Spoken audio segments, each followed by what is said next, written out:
Assalamualaikum warahmatullahi wabarakatuh. Melanjutkan materi yang kemarin, kita akan belajar tentang klasifikasi makhluk hidup. Langsung saja kepada pokok materinya. Apa sih klasifikasi makhluk hidup? Nah, suatu cara pengelompokan makhluk hidup berdasarkan kesamaan ciri yang dimiliki. Tokoh klasifikasi makhluk hidup yaitu Carolus Linnaeus. Ilmu yang mempelajari tentang klasifikasi makhluk hidup disebut taksonomi. Setiap tingkatan-tingkatan disebut takson. Urutan takson pada makhluk hidup yaitu ada takson hewan dan takson tumbuhan. Ada kingdom, filum, kelas, ordo, famili, genus, dan spesies.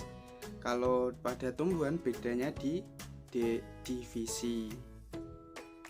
Klasifikasi makhluk hidup 5 kingdom yaitu ada Monera, Protista, Fungi, Plantae, Animalia. Nah, ciri-ciri Monera yaitu bersifat prokreatik, tidak mempunyai membran inti sel, uniseluler, bersel tunggal, berkembang biak dan membelah diri. Contoh Monera ada bakteri dan alga hijau biru. Ciri-ciri Protista bersifat eukariotik, mempunyai membran inti sel, uniseluler bersifat bersel tunggal dan multiseluler bersel banyak, berkembang biak dengan membelah diri. Protista dibagi menjadi 3 macam, yaitu protista mirip hewan, contohnya protozoa. Protista mirip tumbuhan, contohnya gangga atau alga.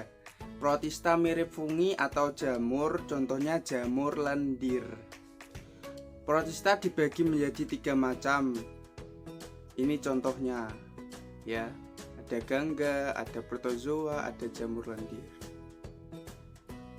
Selanjutnya ciri-ciri fungi, bersifat eukariotik, uniseluler dan multiseluler, tersusun atas benang-benang hifa, heterotrof, tidak dapat membuat makanan sendiri. Ciri-ciri Plantae, eukariotik, multiseluler, autotrof, dapat membuat makanan sendiri melalui proses fotosintesis. Nah, contoh Plantae atau lumut, Bryophyta, Talophyta, akar batang daun belum sejati, akar semu, rhizoid, reproduksi menggunakan spora. Kalau paku atau Pteridophyta, Cormophyta atau sudah punya akar batang dan daun sejati, akar serabut, reproduksi menggunakan spora, daun muda yang menggulung. Contohnya gambar di samping. Kingdom Plantae dibagi menjadi tumbuhan berbiji atau spermatophyta. Contohnya Gymnospermae berbiji terbuka. Ada Pakis haji, ada Pinus dan lain sebagainya. Angiospermae atau berbiji tertutup. Contohnya semangka, anggur, kesemak, buah apel, alpukat, persik dan lain sebagainya.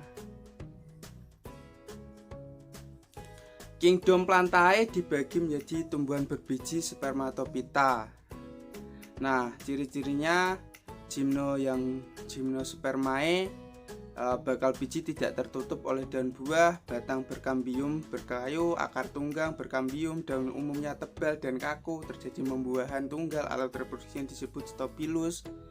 Angiospermae, bakal biji tertutup oleh daun batang, bakal biji tertutup oleh daun buah, batang berkambium dan tidak akar tunggang atau serabut, daun pipih, tulang daun berkeanekaragaman, terjadi pembuahan ganda, alat reproduksi disebut bunga.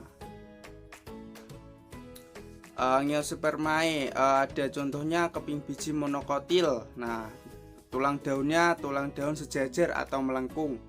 Terus batangnya batang pengangkut tersebar. Bunga, bagian perhiasan bunga hanya terdiri 3 atau kelipatannya. Akarnya sistem akar serabut. Kalau dikotil, tulang dan menyirip atau menjari. Berkas pengangkut tersusun dalam suatu lingkaran. Bagian perhiasan bunga terdiri dari 2 sampai 4 atau 5. Nah, sistem akar tunggang. Animalia bersifat eukariotik, multiseluler dan heterotrof. Anvertebrata Ini ada Brevera atau hewan berpori, Mollusca hewan lunak, Platyhelminthes atau cacing pipih, Nemathelminthes cacing giling, dan lain sebagainya. Banyak itu.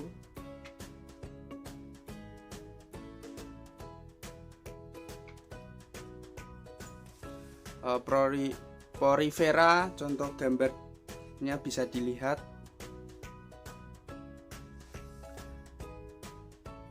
Ada Coelenterata, contohnya ubur-ubur dan hidra.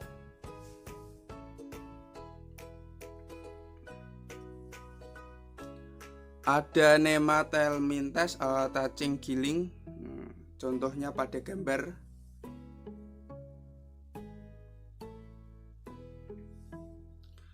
Ada Arthropoda, ini ada contohnya udang-udangan, kalajengking, luwing, serangga. Kalau Mollusca ada siput, ada oktopus atau gurita.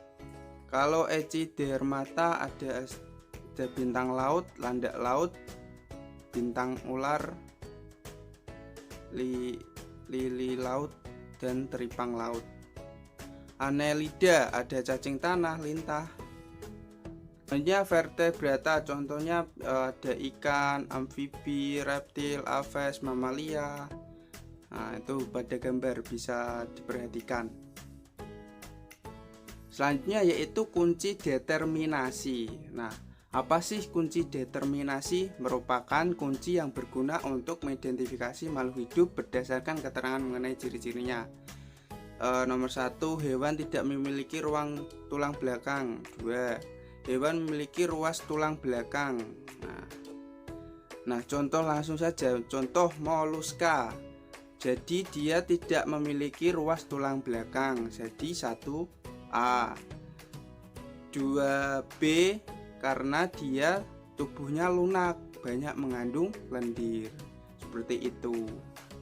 Terima kasih. Kurang lebihnya mohon maaf. Assalamualaikum warahmatullahi wabarakatuh.